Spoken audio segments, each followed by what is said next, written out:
In this video, I'm going to show you how to solo Scarlet Monastery as an Affliction Warlock tank. This is showing Scarlet Monastery Cathedral, which I ran from level 36 to level 40. I ran Graveyard from 30 to 33, and Library from 33 to 36.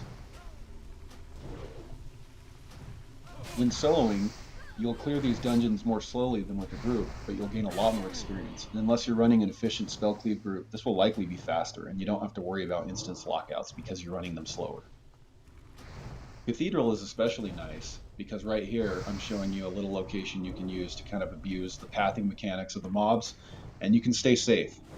You can get in a little trouble if you get too many mobs hitting you at once, but generally you can just kind of jump back and forth between this ledge here and down, and they'll just keep running around while you dot them down.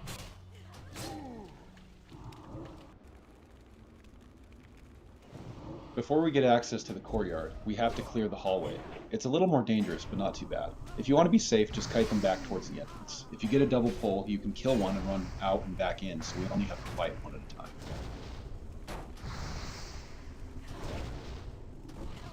The defenders and sorcerers aren't too much trouble.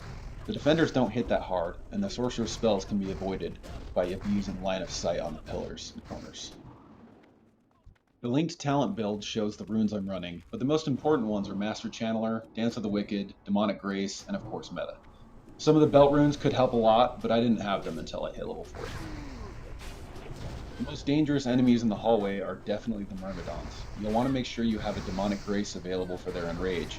So if you're killing them a little too fast and your cooldown isn't where you want it to be, just slow down your DPS or kite them a little bit before they activate their Enrage. Kind of kite them back towards the entrance just in case, and then once you have your Demonic Grace up, you should be fine because you're almost certainly going to get a crit. You can see this double pull sucked because it was two Myrmidons, but I kited them back to the entrance and just reset.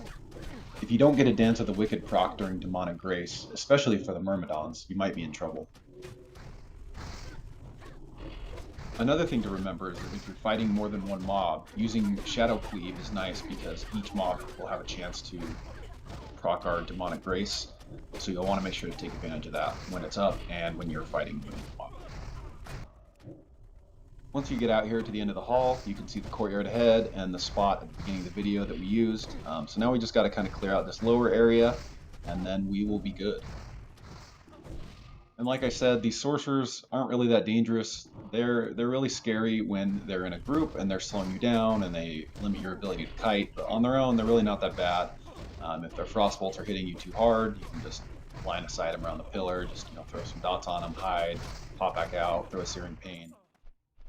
Because the hallway is cleared, we have a little bit more breathing room to kite things back, like this Myrmidon if we need to. So it gets easier as you go, and there's a lot of mobs in here, so you can get quite a bit of the way to level, if not all the way to your next level from one clear of the Cathedral.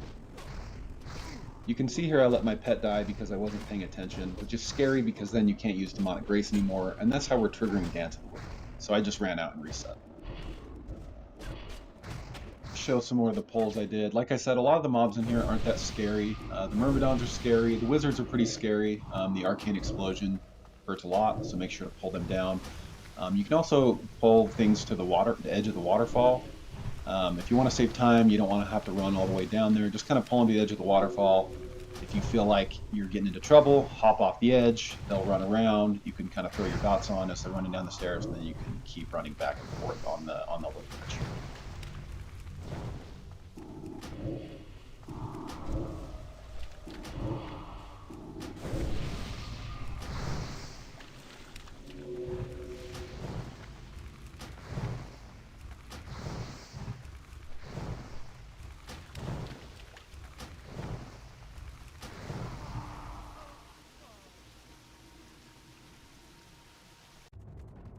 You can clear the rest of the instance like that. It's really not too bad.